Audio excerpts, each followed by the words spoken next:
Telangana education kit ఆత్మగౌరవంతో పాఠశాలకు వెళ్ళడానికి కార్యక్రమాన్ని ఏర్పాటు చేసి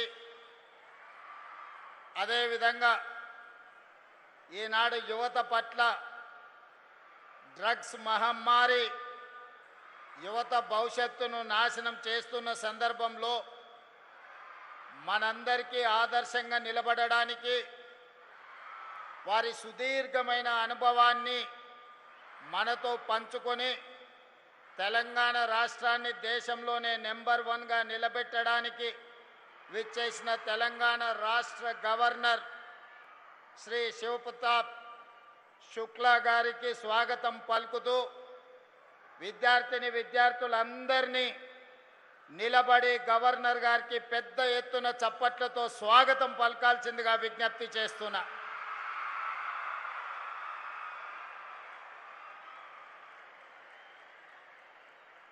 గవర్నర్ గారితో పాటు ఈ కార్యక్రమంలో ఉప ముఖ్యమంత్రి వర్యులు మిత్రులు బట్టి విక్రమార్క గారు, సీనియర్ సహచర మంత్రివర్గ సభ్యులు శ్రీధర్ బాబు గారు,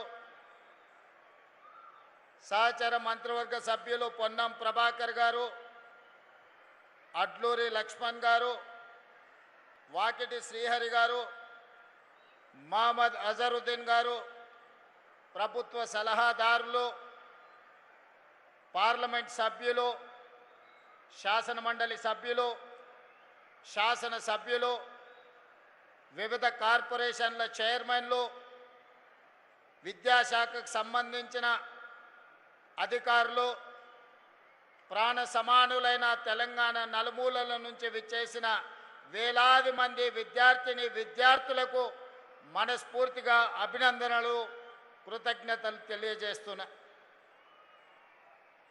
మిత్రులారా, తెలంగాణ రాష్ట్రం దేశంలో ఉన్న మిగతా రాష్ట్రాలలాగా భాషా ప్రయుక్త రాష్ట్రంగానో పరిపాలన సౌలభ్యం కోసం ఏర్పడిన రాష్ట్రం కాదు. తెలంగాణ రాష్ట్రము 60 సంవత్సరాల సుదీర్ఘ పోరాటం, వందలాది మంది విద్యార్థుల ఆత్మ బలిదానాలతో 60 సంవత్సరాలు తమ పోరాటాన్ని, తమ కలలను సాకారం చేసుకోవడానికి లక్షలాది మంది విద్యార్థులు ఉద్యమ బాటన పట్టి తమ ఉజ్వల భవిష్యత్తునే కాదు ఉద్యోగ ఉపాధి అవకాశాలను వదులుకొని కన్న తల్లిదండ్రులను దుఃఖ సాగరంలో ముంచేసి నూనూగు మీసాల యువకులు ఎంతో మంది ఆత్మ బలిదానాలు చేసుకుంటే ఈ తెలంగాణ రాష్ట్రం ఏర్పడ్డది. ఆనాడు ఆత్మ బలిదానాలలో ముందు వరుసలో ఉన్న శ్రీకాంతాచారి కావచ్చు, ఈశాన్ రెడ్డి కావచ్చు, కానిస్టేబుల్ కిష్టయ్య కావచ్చు, సురేష్ నాయక్ కావచ్చు, ఈ రకంగా నేను చెప్పుకుంటూ వెళ్తే వందలాది మంది విద్యార్థులు ఆత్మ బలిదానాలు చేసుకుంటే ఈ రాష్ట్రం ఏర్పడ్డది. ఈ విద్యార్థుల యొక్క ఆకాంక్ష తెలంగాణ రాష్ట్రంలో ఉండే విద్యార్థుల యొక్క ఉజ్వల భవిష్యత్తు, ఉద్యోగ ఉపాధి అవకాశాలు వాళ్లకు దక్కాలి అని త్యాగాలు చేసింది. ఆనాటి ఉద్యమంలో ముందు భాగాన నిలబడి పొలిటికల్ జేఏసీ చైర్మన్గా ఉన్న ప్రొఫెసర్ కోదండరామ్ గారు, తొలి ఉద్యమం మలి ఉద్యమ సజీవ సాక్షి పెద్దలు కేశవరావు గారు, పార్లమెంటులో పెప్పర్ స్ప్రేలను తట్టుకొని నిలబడి తెలంగాణ బిల్లు ఆమోదానికి సంపూర్ణంగా సహకరించిన పొన్నం ప్రభాకర్ గారు ఈ వేదిక మీద ఉన్నారు. మిత్రులారా, ప్రభుత్వ ఉద్యోగమన్నా, ప్రభుత్వ పాఠశాలలో ఈనాడు విద్యార్థులు చదువుకుంటున్నారంటే ఇది ఒక అవకాశమో లేకపోతే ఇది ఒక ఉద్యోగం కోసం చేస్తున్న ప్రయత్నం కాదు. ఇదొక గొప్ప భావోద్వేగం. ఈ భావోద్వేగము తెలంగాణ 4 కోట్ల ప్రజలతో ముడివేసుకున్న బంధం. ఈ భావోద్వేగాన్ని, ఈ తెలంగాణ రాష్ట్రం యొక్క అభివృద్ధి, ఈ దేశ భవిష్యత్తు తరగతి గదుల్లోనే ఉన్నది. ఈ తరగతి గదులను పునరుద్ధరించాలి. విధ్వంసం అయిపోయిన తెలంగాణ విద్యాశాఖను ఈనాడు వికాసం వైపు నడిపించాలని రాష్ట్ర ప్రభుత్వం నిర్ణయం తీసుకొని సహచర మంత్రివర్గ సభ్యుల సహకారంతో ఈనాడు తెలంగాణ రాష్ట్ర ప్రభుత్వం తన బడ్జెట్లో 8.5% నిధులను కేటాయించడం జరిగింది. 26,600 కోట్ల రూపాయలతోటి ఈనాడు ఈ పేదలు, ముఖ్యంగా SC, ST, BC, minority and backward ఆర్థికంగా వెనుకబడిన విద్యార్థుల భవిష్యత్తు కోసం ఈనాడు తెలంగాణ రాష్ట్ర ప్రభుత్వం 26,600 కోట్ల రూపాయలు ఖర్చు పెడుతుంది. ఈ ఖర్చుగా మా ప్రభుత్వం భావించడం లేదు. ఈ ప్రభుత్వం ఈ నిధులను భవిష్యత్తు పెట్టుబడిగా భావిస్తున్నాం. ఈ నిధులు భవిష్యత్ తరాల యొక్క భవిష్యత్తును నిర్ణయించే పెట్టుబడిగా మేము భావిస్తున్నాం. ఈరోజు దిక్కులేని వాళ్ళుగానో ఎస్సీ, ఎస్టీ, బీసీ, మైనారిటీ హాస్టళ్లలో చదువుకుంటున్న వాళ్లకు కొంతమంది కనిపిస్తారేమో, కొంతమంది కనిపిస్తుందేమో. నాకు, నా సహచర మంత్రివర్గ సభ్యులకు రేపటి భవిష్యత్తుకు వీళ్ళే దిక్సూచులు, రేపటి భవిష్యత్తును బలమైన ఆర్థిక పునాదులను నిర్మించే తెలంగాణ భవిష్యత్తు తరగతి గదుల్లోనే ఉంది, ఈ సోషల్ వెల్ఫేర్ హాస్టళ్లలోనే ఉంది అని సంపూర్ణంగా విశ్వసించి 10 సంవత్సరాలు మీ డైట్ ఛార్జెస్ పెంచలేదు. మేము వచ్చిన ఎంబడే 40% డైట్ ఛార్జెస్ పెంచినాం. 16 సంవత్సరాలు కాస్మెటిక్ ఛార్జెస్ పెంచలేదు. గ్రామీణ ప్రాంతాల నుంచి, తండాలలో, గూడాలలో, మారుమూల పల్లెల్లో నుంచి వచ్చే పిల్లలు తమ తల్లిదండ్రులను కాస్మెటిక్ ఛార్జెస్ కోసం, ముఖ్యంగా ఆడపిల్లలు చిన్న చిన్న అవసరాలకు తల్లిదండ్రులను అడగడానికి సంశయిస్తున్న సందర్భం, రాష్ట్ర ప్రభుత్వం ఇవ్వవలసిన కాస్మెటిక్ ఛార్జెస్ ఇవ్వకపోవడం, ఇచ్చినవి కూడా అరాకొర ఉండడం వల్ల పాపం మా ఆడపిల్లలు చాలా ఇబ్బందికి లోనైంది. అందుకే వివరాలు తెప్పించుకొని 200% కాస్మెటిక్ ఛార్జెస్ పెంచి ప్రతి నెల ప్రభుత్వ ఉద్యోగులకు, ఐఏఎస్లకు, ఐపీఎస్లకు జీతాలు ఏ విధంగా ఇస్తున్నామో కాస్మెటిక్ ఛార్జెస్ కూడా ఈ పిల్లలకు 1వ తారీఖు నాడు ఇవ్వాలి అని మా అధికారులకు ఆదేశాలు ఇవ్వడం జరిగింది. ఇవాళ మిత్రులారా, తెలంగాణ రాష్ట్రం 12 సంవత్సరాలు పూర్తి చేసుకున్నది. 10 సంవత్సరాలు అధికారంలో ఉన్న వాళ్ళు ఏనాడు విద్యాశాఖకు ప్రాధాన్యత ఇవ్వలే. ప్రభుత్వ పాఠశాలలు మూసివేస్తూ, పేద ప్రజల పట్ల నిర్లక్ష్యం వహిస్తూ తెలంగాణలో ఉన్న విద్యాశాఖను విధ్వంసం చేసింది. నేను రాజకీయాల జోలికి వెళ్ళను, అనవసరమైన విషయాలు నేను మాట్లాడను. కానీ నేను చేస్తున్న ప్రయత్నం రాష్ట్ర ముఖ్యమంత్రిగా ఫైనాన్స్ కావచ్చు, రెవెన్యూ కావచ్చు, ఐటీ అండ్ ఇండస్ట్రీస్ కావచ్చు, one of the best portfolio నేను తీసుకొని ఉండొచ్చు.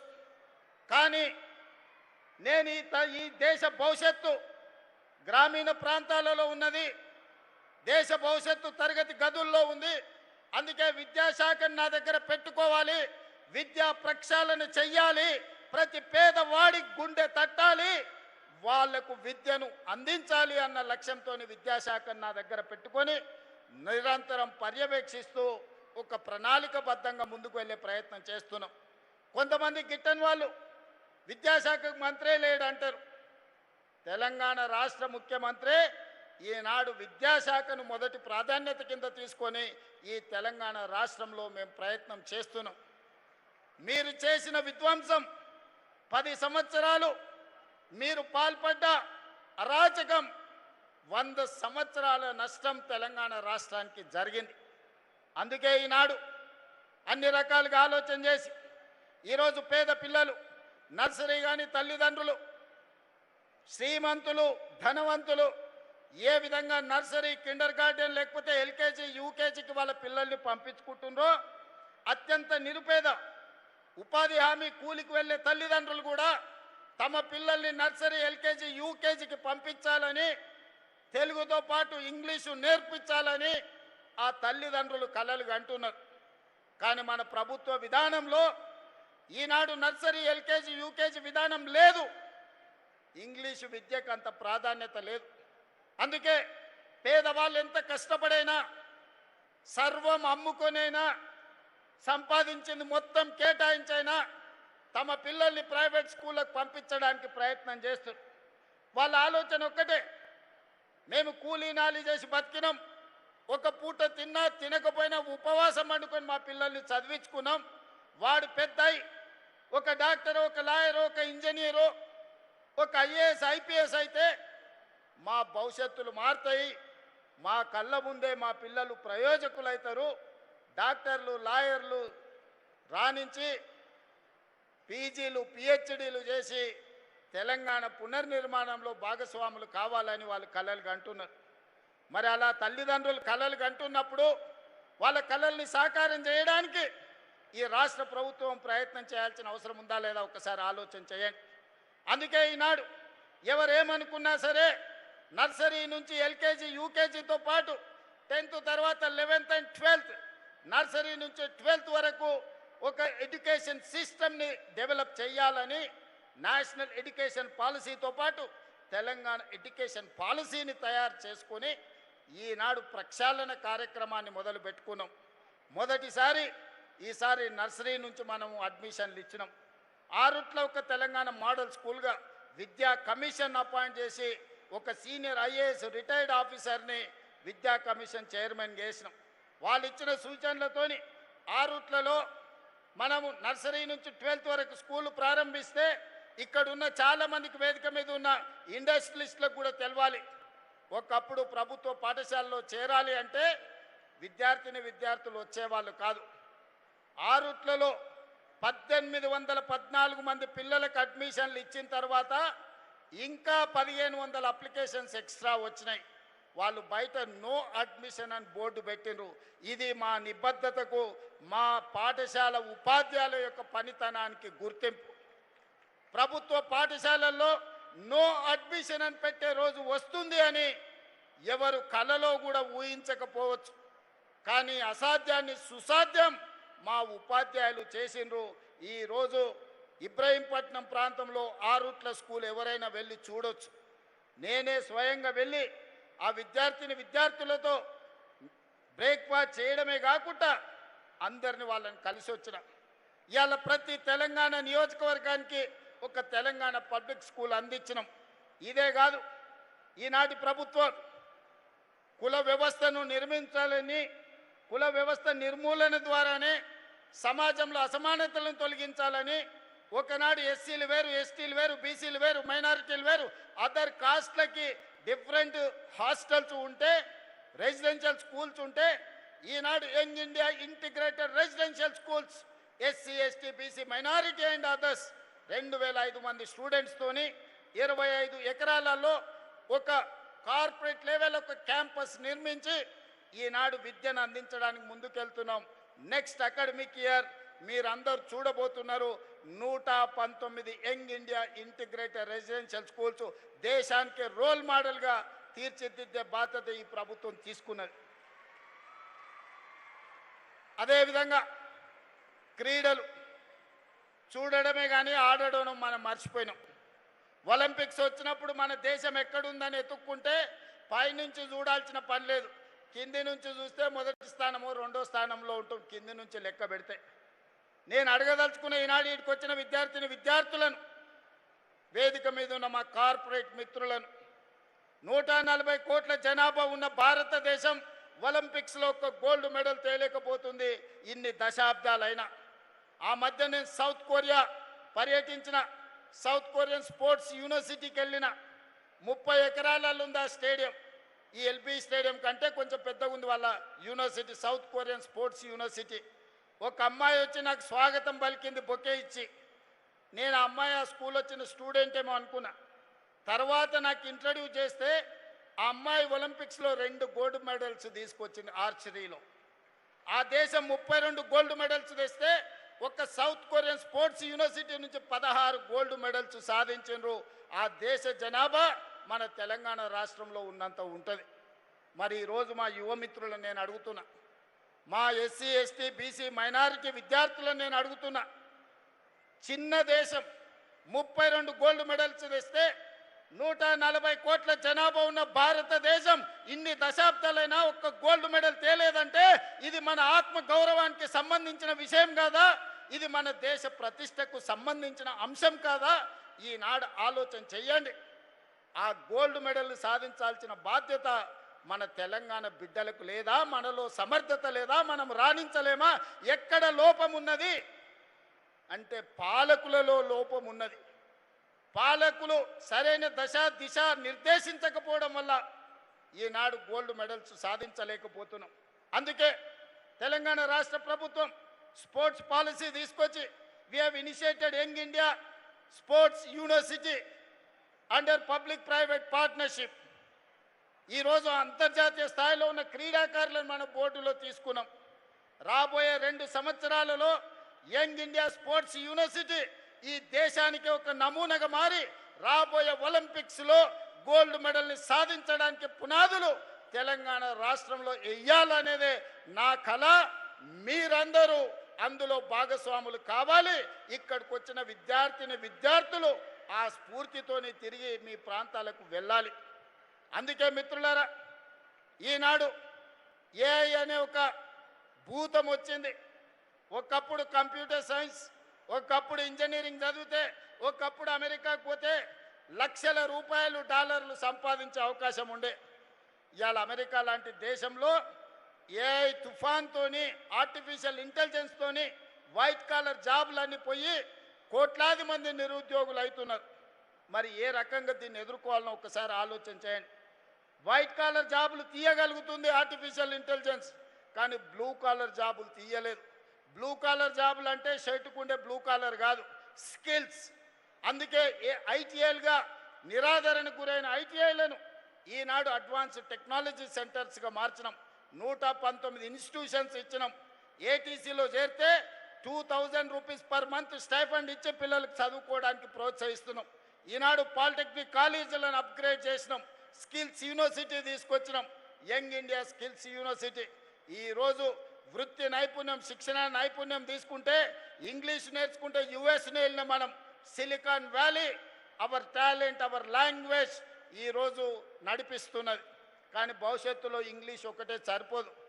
జర్మనీ లాంగ్వేజ్ నేర్చుకోవాలి, సౌత్ కొరియన్ లాంగ్వేజ్ నేర్చుకోవాలి, జపనీస్ లాంగ్వేజ్ నేర్చుకోవాలి. ఆ దేశాలలో కోట్లాది ఉద్యోగాలు ఖాళీలు ఉన్నాయి. రేపటి భవిష్యత్తులో మా పిల్లలు జర్మన్, జపాన్, సౌత్ కొరియాతో పోటీ పడాలి.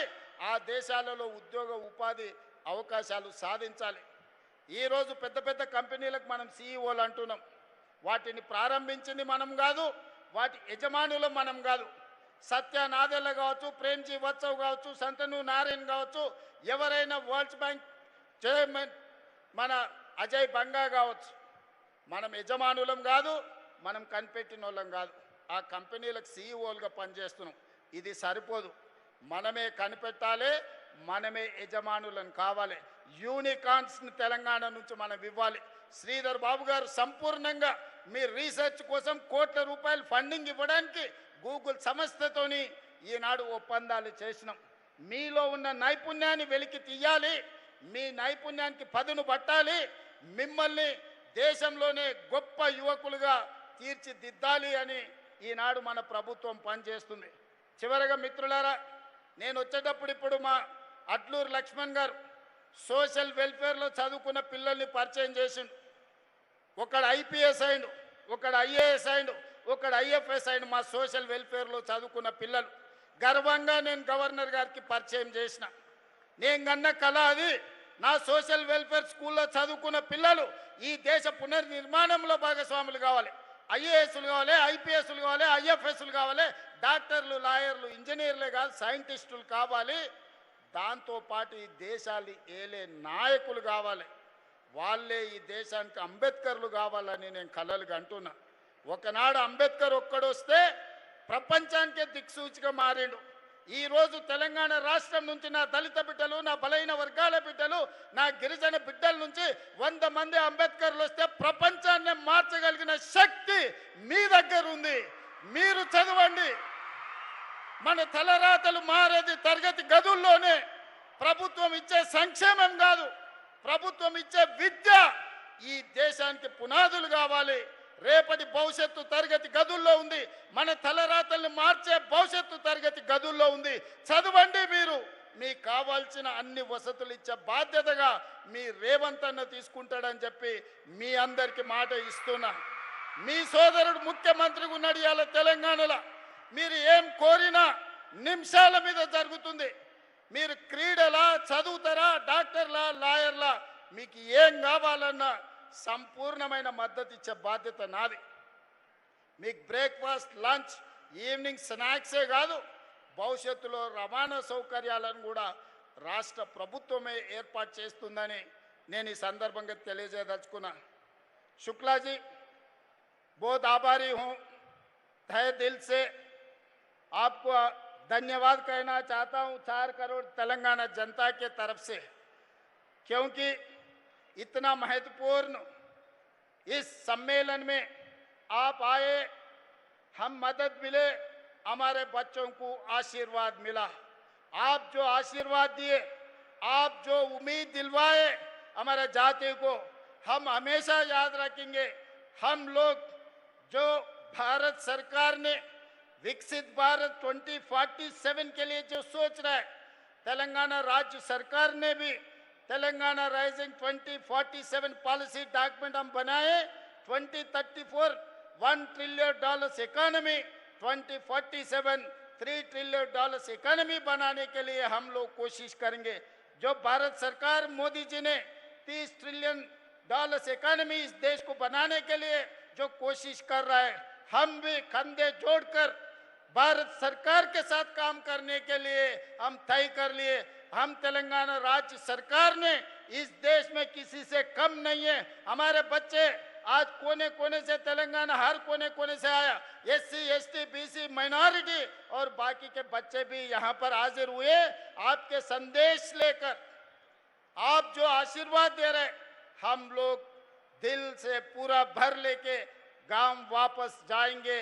आज हमारा रेजिडेंशियल स्कूल्स में पूरा तेलंगाना में 27 लाख स्टूडेंट्स है।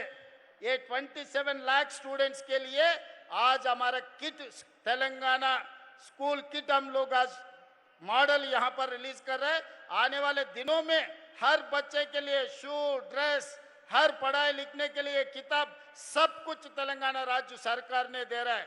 नाश्ता से लेकर lunch, evening breakfast, residential schools में अच्छा न्यूट्रिशन खाना, पहले खाना नहीं था इस देश में, आज देश भर खाना मिल गए मगर न्यूट्रिशन नहीं है। एक दिन देश में निरक्षरास्यता था, कोई पढ़ लिखने के लिए गांव में कोई फैसिलिटी नहीं थे। आज हर गांव में एजुकेशन आ गए मगर उसमें क्वालिटी नहीं है। इसीलिए आज हमारे तेलंगाना राज्य सरकार ने हमारे बच्चों को अच्छा क्वालिटी एजुकेशन, तेलुगु के साथ साथ इंग्लिश भी हम सिखाना चाहते हैं, उसके साथ साथ Germany, Japanese, south Korean language भी हम सिखाना चाहते हैं। हमारे इंजीनियरिंग बच्चे आज सिलिकॉन वैली को चला रहे। अमेरिका में आप जाओ, हर IT प्रोफेशनल में अगर पूरा देश में 10 लोग रहे तो 3 लोग हमारे तेलुगु स्पीकिंग लोग हैं। आज हमारे लोग ब्लू कॉलर जॉब्स के लिए, स्किल डेवलपमेंट के लिए हम लोग कोशिश कर रहे हैं। आपके तजुर्बे, आप उत्तर प्रदेश में सरकार चलाए, हिमाचल में जब गवर्नर थे, नशा मुक्त भारत के लिए बहुत बड़ा कार्याचरण लेकर पूरा हिमाचल में गांव-गांव में सब बच्चों को नशा मुक्त भारत के बारे में आप सुझाव दिए। आज हमारे बच्चे नशा मुक्त तेलंगाना बनाने के लिए, स्पोर्ट्स तेलंगाना बनाने के लिए, एजुकेशन हब तेलंगाना बनाने के लिए आज सब लोग यहाँ मौजूद है। आप जो इंस्पिरेशन दे रहे हैं वो इंस्पिरेशन लेकर हमारे बच्चे लोग वापस जाएंगे। इस देश का नाम रोशन करने का बच्चे यहाँ पर है। हम आपके सुझाव, आपके मार्गदर्शन के लिए हमारे बच्चे लोग सब इंतजार कर रहे हैं। आप मार्गदर्शन कीजिए, तेलंगाना सरकार को हम चला के दिखाएंगे। धन्यवाद गवर्नर साहब। గౌరవనీయులైన ప్రియతమ ముఖ్యమంత్రి గారి స్ఫూర్తిదాయక సందేశానికి ధన్యవాదాలు తెలియజేస్తూ may know request honourable governor for his address. Governor గారి సందేశం.